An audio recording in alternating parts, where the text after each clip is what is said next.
dumako muna ho tayo, kanino ba dito? Dito kay Marcoleta, kay Rodante Marcoleta ho. Ito talagang ipinapaliwanag ho ng mga lawyer yung maaari na, sapitin po ni Rodante Marcoleta, mga bossing. Professor, bakit mabigat na paglabag ang hindi tapat na pagdedeklara ng Statement of Contributions and Expenditures o SOSE, lalo na dito sa kaso ni Senator Marcoleta? Ito po yung tungkol sa SOSE, mga kababayan. No? Na ang inilagay daw po ni Senador Rodante Marcoleta doon sa kanyang SOSE ay wala ni isang inilagay na contributor o donor para doon sa kanyang kampanya. Ngayon, ang pinagmulan ho nito, mga bossing Chipamuser, ay pinagtugma ng mamamayang Pilipino, tinignan, o bakit ganito? Salin mo is 52 million lang, tapos ang SOSE mo, gumastos ka ng 112 million. Parang hindi tugma naman. Parang kung kabuuan mong pera is 160 plus million, ibig sabihin, inubos mo yung 112 million na pera mo para doon sa kampanya mo. 'Di ba? Ngayon, ayun, nababatikos, natatanong na, nakikita na yung hindi pagkakatugma nung kay Rodante Marcoleta. Si Marcoleta, ang ginawa ho, mga bossing, alam naman natin na sumbongero yan eh. 'Di ba?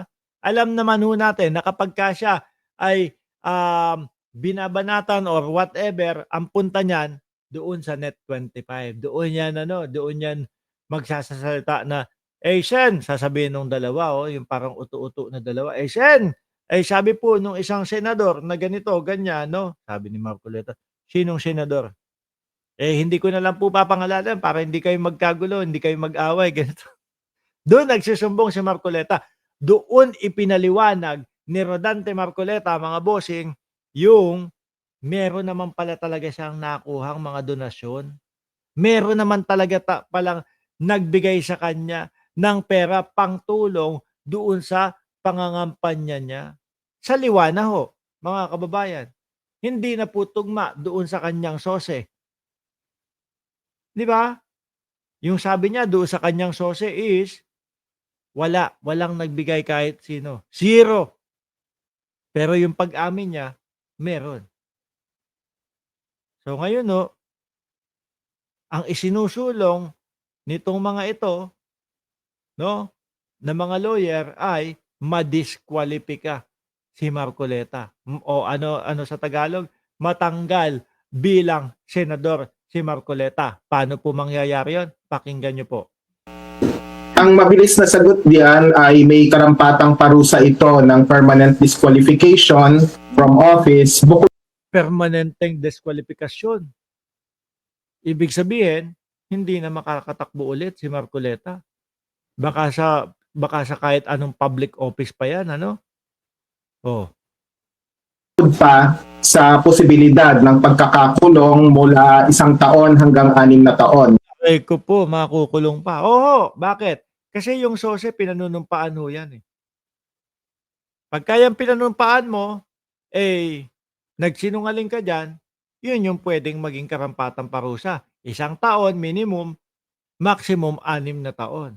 Ang sabi niya doon, di ba, yung sinulatan niya o yung pinirmahan yung SOSE, walang donasyon o wala ni sino man ang nagbigay ng tulong sa kanyang kampanya. Tapos eto, pagdating sa Net25. Pagdating sa Net25, ayun na ho, mga kababayan. Umamin. Kaya napakaseryoso nito. Siyempre, bukod sa final namin sa COMELEC, nagsampa rin kami ng reklamo sa Ombudsman. Ito naman ay hinggil sa perjury o pagsisinungaling. Ayan. Doon sa COMELEC, ang nakikita ko sa COMELEC, ipadiskwalipika si Marcoleta bilang senador. Kasi ang sinasabi nila, mga bossing pag ikaw nagsinungaling ka doon sa iyong SOSE, katumbas yan ng wala kang SOSE. At kapag ikaw walang SOSE o nagsinungaling ka sa iyong SOSE, katumbas niyan ay hindi ka dapat maupo sa posisyon kung saan ka ibinoto ng taong bayan. Aray. Sasabihin na naman ng mga DDS, naku, ayan, sinisikil ninyo ang karapatan ni Marcoleta. Ibinoto, inihalal ng taong bayan yan, pero tinanggal. Paano yung batas? Kung mapatunayan na nilabag ni Marcoleta yung batas. O, di ba? At ang kaparusahan ay madiskwalipika. Ay kailangan sundin natin yung mga DDS. Sinungaling sapagkat inaasahan natin lahat ng mga government employees and government officials na maging makatotohanan sa kondukta ng trabaho nila at Hindi pwede yung pabara-bara dyan at kung ano-ano lang ang isusulat mo. Kasi ang iniiwasan ho nila dyan, mga bossing, ay magkaroon ng mga donor na like example, yung mga malalaki, mga big time, mga malalaking isda na ano ginagawa? Na nagpapakalat pala o nagbebenta o mga dealer ng mga ipinagbabawal na gamot. 'Di ba? Tapos kapag nanalo yung isang senador na sinuportahan nung mga lord na yon, pagka nagkaproblema at senador na yon, baka si senador proteksyonan yung negosyo nung lord na yon. O, alam nyo na kung ano ibig ko sabihin doon sa lord na yon. 'Di ba? Yan po yung mga dahilan kung bakit kailangan kumpleto, rekado, pati po pag-itemize ng mga taong nagbigay sa iyo ng donasyon.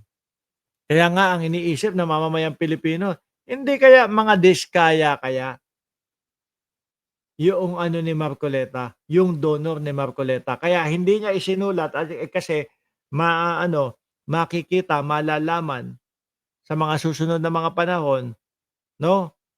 Na kaya pala pinagtatanggol ni Marcoleta yung mga diskaya kasi sila pala ang nag-donate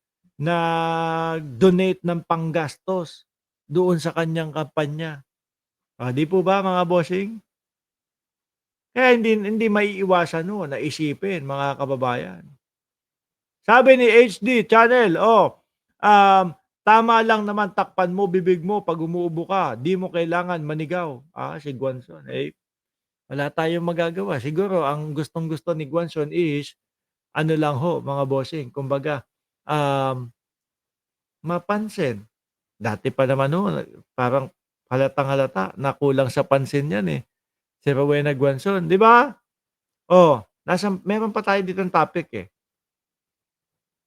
Medyo na lang tayo, kalma na lang tayo dito sa Birahan PH, mga bossing, kasi mabigat yung mga natin dun.